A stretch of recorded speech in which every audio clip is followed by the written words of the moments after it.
Olá, amigos aqui do canal do Teracorpo. Eu sou a Cláudia Brownie e eu sou terapeuta corporal, terapeuta vibracional e criei esse spa holístico Teracorpo com todo o carinho e amor da minha alma.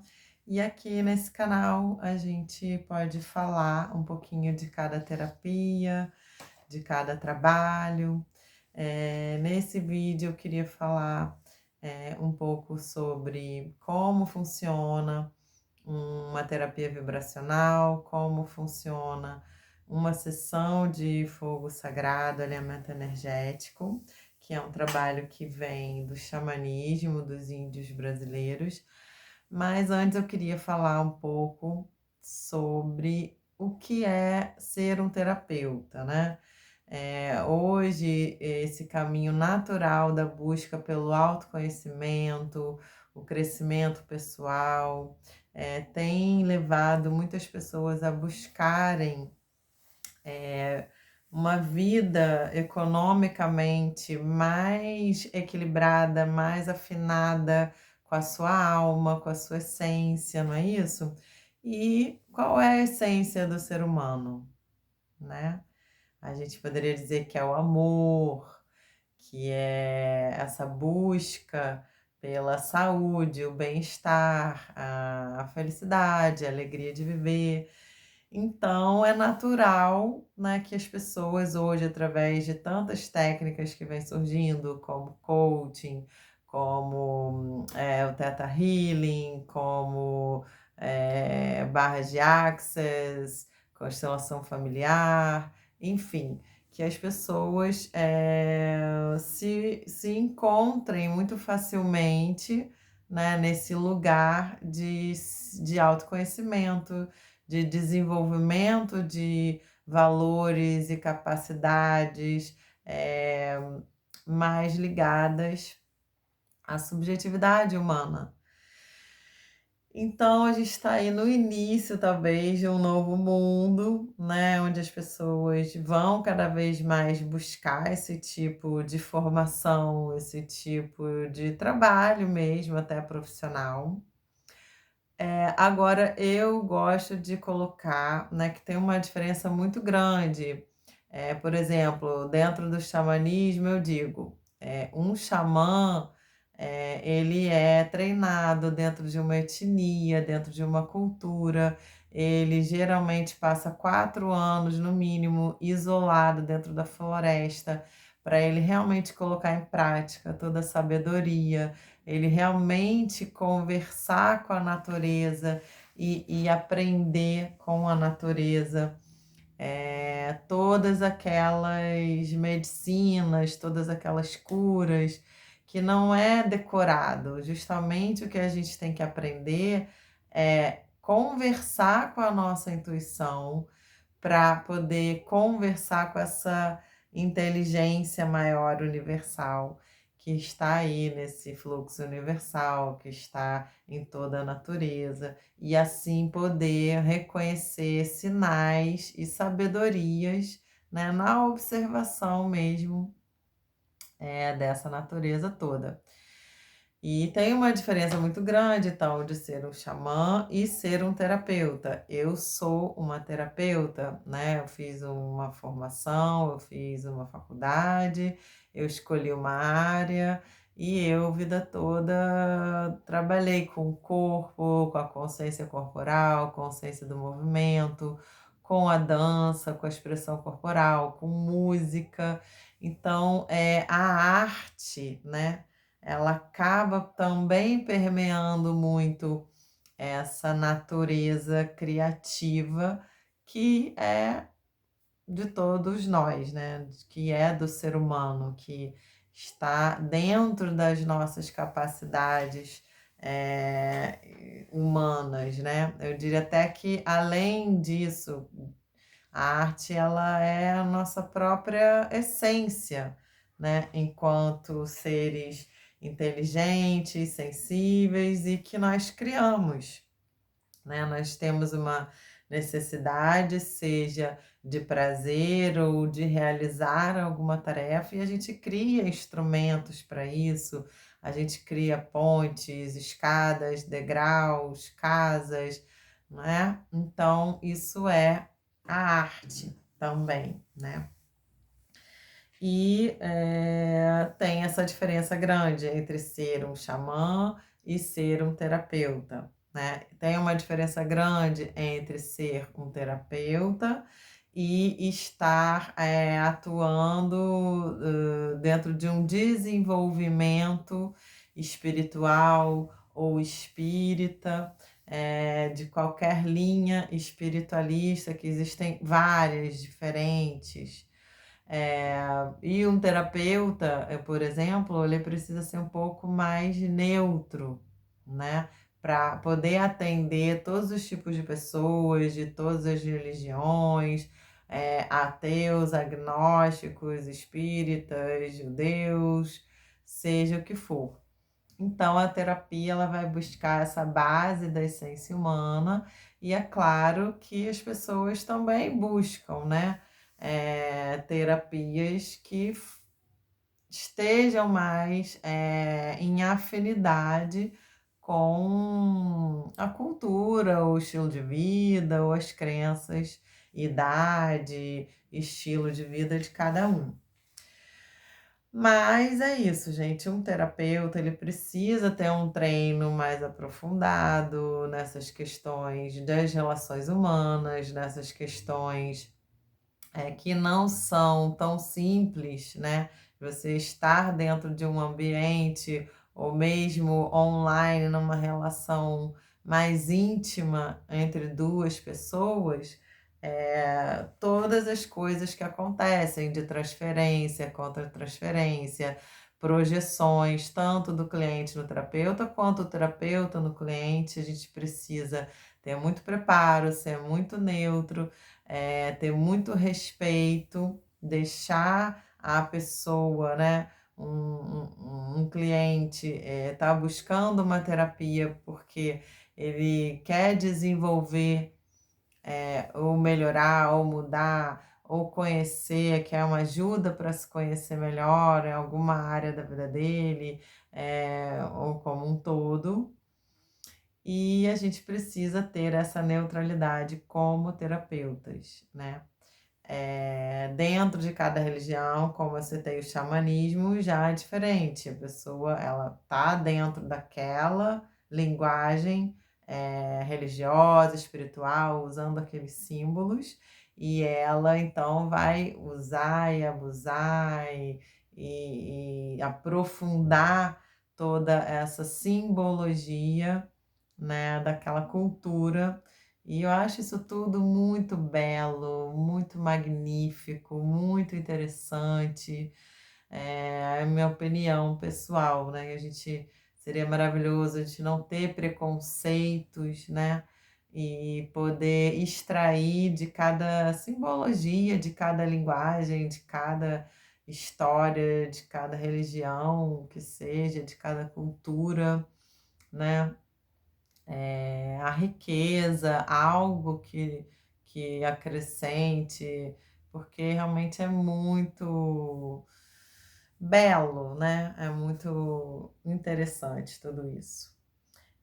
Além de estudar, além da parte toda racional didática, tem a prática, a experiência da gente lidar com o outro, consigo mesma. Como é que eu vou tratar do corpo do outro se eu nem conheço o meu próprio corpo totalmente, né? E todas essas questões que a gente precisa levar em conta. E o que eu deixo assim de dica, que eu costumo dizer, que eu acho que foi também sempre o sucesso do meu trabalho, mais de 30 anos, né, de consultório, atendendo pessoas no Rio de Janeiro, é saber dizer não, né, saber o seu limite, saber onde termina a sua área e começa a área de um outro profissional que você pode indicar, né. Então, Eu acho que essa honestidade, essa clareza, né, "Olha, eu tô percebendo alguma coisa a mais aqui na sua dor, da sua coluna, da sua vértebra", vai procurar um urologista, se for da parte, né, urinária, quadril, ou vai procurar um endocrinologista, enfim. Então a gente, dentro de cada área terapêutica, saber identificar os nossos limites, usar a nossa percepção, a nossa sensibilidade, experiência para poder orientar, perceber que tem alguma coisa ali a mais, né, que um outro profissional de outra área vai poder avaliar melhor, e aí sim tirar a dúvida e realmente atestar, né, que está tudo bem. Então isso eu acho que garante uma confiança, um respeito, uma autoconfiança do terapeuta, do próprio profissional, né. E, então, outra coisa que eu recomendo, né, é a linguagem. Hoje a gente tem, estudos como o da neurolinguística que, mostram quanto é importante e determinante, a linguagem, a maneira, a forma que a gente coloca o nosso conhecimento. E você está avaliando uma pessoa que está vindo te pedir uma ajuda profissional dentro da terapia que você oferece, né. Então é muito importante, que você, estude um pouco, né, sobre, a maneira de se expressar, a maneira de falar, porque a gente tem vícios de linguagem, né, a gente nega antes, "Não sei", "Não, mas eu vou te dizer daqui a pouco", "Não, mas a minha enfermeira não chegou ainda".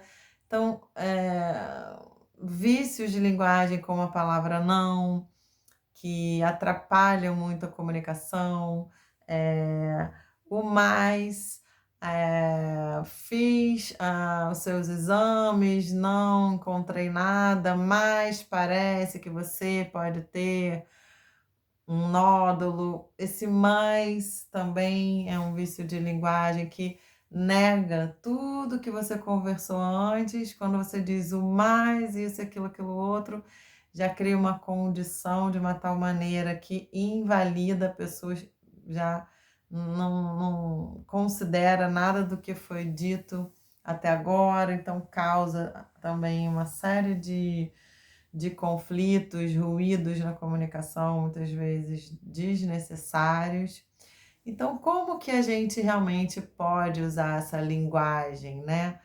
Existe um trabalho muito bacana que fala da linguagem orgânica, a gente procurar sempre ver coisas positivas, a gente procurar, ser, assim, receptivo, amoroso, incluindo, né, e não excluindo, extirpando, anulando, porque afinal de contas, todos os sintomas, eles vêm falar, todos os sintomas, né, no corpo, na nossa saúde, no nosso bem-estar, até na nossa psique, é claro, eles vêm falar, eh, de outras partes do nosso ser, né, eles vêm falar de outros lugares, né. Por exemplo, uma dor no joelho esquerdo, né, é um sintoma que vem falar, né, de toda uma dificuldade com a flexibilidade. Vamos pensar qual é a função do joelho, é uma articulação grande, a articulação tem muito líquido, líquido é água, água é ligado ao coração, e assim a gente vai considerando alguns elementos da natureza no nosso corpo, no nossas funções, na nossa energia. e ajudar, as pessoas a entrarem nessa linguagem não tão emocional e levando tanto para o lado pessoal, mas sim, eu como um facilitador, eu na minha avaliação estou percebendo coisas que a outra pessoa não está percebendo, ou eu posso simplesmente dar, né, um olhar mais aprimorado, validando talvez ali para ela, novas possibilidades de investigação, de buscar, né, outros profissionais para cuidar desse lado, ali que está talvez causando, né, uma perda, de flexibilidade, eh, no joelho e na vida dela, por exemplo, né. E aí tem a parte energética, a parte sutil, vibracional, que eu gosto muito, atendendo pessoas há uns 30 anos, colocando a mão nas pessoas, a gente desenvolve essa sensibilidade, a gente, percebe o campo energético, e ali gravado, né, talvez não, com certeza, gravado tudo que aquela pessoa sentiu, tudo que emocionou, registros, né, que estão ali energeticamente gravados e a gente não pode ver, mas a gente pode perceber, desenvolvendo essa percepção mais aguçada que um terapeuta experiente tem. Então, minha gente, é isso que eu queria deixar para vocês antes de falar da terapia do fogo sagrado, alinhamento energético, que o Teracorpo oferece, que é uma formação muito importante, eu acho, que traz uma linguagem, de amor, de aperfeiçoamento, né, essa nova era, desse novo ser humano, de aperfeiçoamento amoroso, usando uma linguagem inclusiva, trazendo para a gente, conceitos importantes para remissão dos sintomas, para melhora da saúde, respeitando muito conceitos baseados nas leis universais, né, da natureza, dessa vastidão aí, né, eh, onde o nosso planeta, nosso planetinha é só uma pequena parte, né, desse universo, dessa galáxia. Então, essa visão toda que a gente vai treinando numa formação como essa do fogo sagrado alinhamento energético, eu costumo indicar, e fiz a minha formação com a Mônica Oliveira, e acredito, né, que a partir dela, que surgiram, né, foram formando outros professores, mas lá no início, quem criou essa e desenvolveu essa técnica, eh, convidou a Mônica para fazer parte desse, né, pequeno núcleo que transformou essas práticas xamânicas dos índios brasileiros em uma terapia para ser feita, né, nos centros urbanos, na nossa vida urbana. Então, essa formação eu recomendo muito, é muito bacana, muito benéfica e traz muitos elementos, para a gente entender melhor no nosso dia a dia as leis, por exemplo, da ressonância, eh, essa linguagem, corporal, essa linguagem orgânica, lei de causa e efeito. Então, tudo isso a gente treina, conhece melhor fazendo uma formação. a formação de basicamente um ano, né, não torna uma pessoa terapeuta, né. A pessoa precisa, às vezes, estudar mais sobre o corpo humano, ou mais sobre anatomia, ou mais sobre psicologia, enfim. Então, muito cuidado, porque a gente precisa aprimorar, somar as nossas capacidades, intelectuais com a experiência, né. Quem faz uma faculdade sabe que geralmente tem o estágio, e o estágio supervisionado, ele é para justamente a gente ter ali a prática de toda aquela técnica, de toda aquela filosofia, e um profissional mais experiente que vai ali, aperfeiçoando, né, a nossa prática mesmo.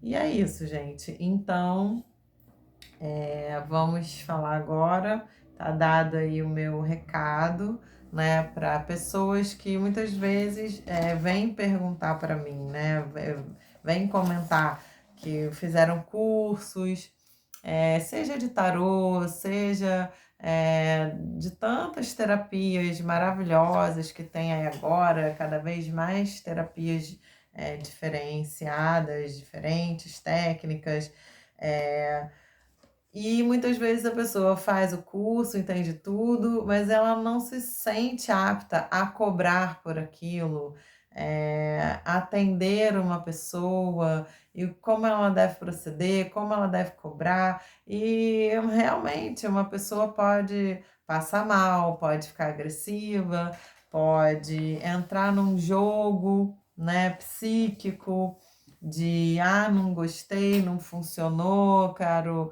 meu dinheiro de volta", sei lá, tantas coisas que podem acontecer numa relação terapeuta-paciente, como, né, a gente sabe, e realmente é importante a gente procurar aprofundar, procurar professores, procurar estágio supervisionado e, enfim, eu estou à disposição, o canal aqui, procurem, no Instagram, no direct, podem me procurar, enfim, eu tenho o maior prazer de tirar dúvidas e em breve aí também a gente ter, cursos, encontros, cursos de formação para essa base toda da linguagem terapêutica, da relação com o outro e comigo mesma, né. Muito importante que quando a gente quer ajudar o outro, a gente se ajude primeiro, que para a gente,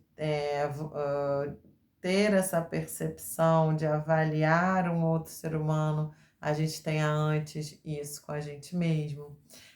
Que a gente se conheça muito, se respeite muito, saiba os nossos limites e saiba colocar limites claros nessa relação profissional, do que você pode, até onde você vai, o que não é da sua área, o que você recomenda. Eh, e sempre, né, buscando uma linguagem amorosa, onde a pessoa se sinta acolhida e ela sinta que ela tem espaço para se expressar, né. Eh, e não tem nada de mais, como eu já disse, né, se a gente entender, o nosso limite, perceber que não sabe lidar, por exemplo, uma pessoa muito ansiosa, um paciente psiquiátrico mesmo, né, pessoas que sofrem de muita ansiedade, pessoas que sofrem de bipolaridade, como é que vai fazer coaching? Como é que vai fazer, barra de access? Sim, pode talvez fazer, mas é bom que isso fique claro, as diferenças, os limites, os objetivos e e que tenha, às vezes, a necessidade de uma, supervisão, né, de ter ali, o médico da pessoa acompanhando, e aí sim você está com segurança podendo oferecer uma terapia complementar para aquela pessoa, né. Então a gente não se meter numa área que não é nossa é muito importante, tá bom? Eh, Antes de ainda concluir aqui falando do fogo sagrado, eu ia falar dos livros, né? Que antes de ser um terapeuta, nós somos pessoas. E investir na nossa riqueza, no nosso crescimento pessoal, investir na nossa arte, na nossa linguagem, através dos livros, é muito bacana.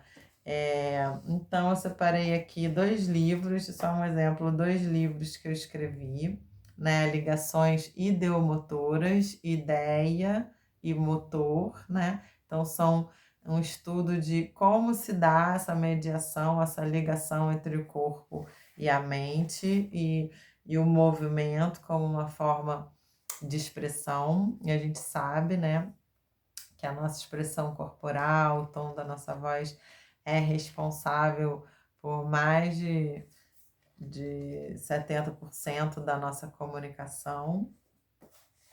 Esse é um livro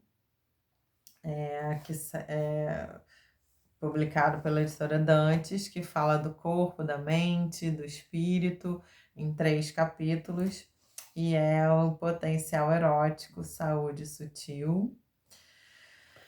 E livros que eu indico, né, de coaching integral, abordagem integral, visão integral do Ken Wilber, eu acho muito importante, muito interessante, que a gente perceba toda a história da humanidade, todas as fases de construção, né, da nossa civilização humana, e vá somando e não excluindo. Justamente a ideia da abordagem integral é que você, de, de um nível, passa para o outro, levando conhecimento novo, cada vez maior e trazendo mudanças significativas para a sua vida. Então, a aprendizagem depende, né, da gente poder fixar um conhecimento novo e gerar alguma mudança. Aqui, por exemplo, já para a parte mais lúdica, poética, que é tão importante para a nossa alma, eu indico muito Gato Malhado e Andorinha Sinhá. É um livro que nem todo mundo conhece. Os desenhos incríveis do Caribé nessa edição. E a história de um gato de rua, vivia numa pracinha e se apaixona por uma andorinha, toda jovem, esperta, e gato geralmente come passarinho, né? Então é um livro assim muito pitoresco, muito bacana, que ajuda a gente a desenvolver esse lado da subjetividade.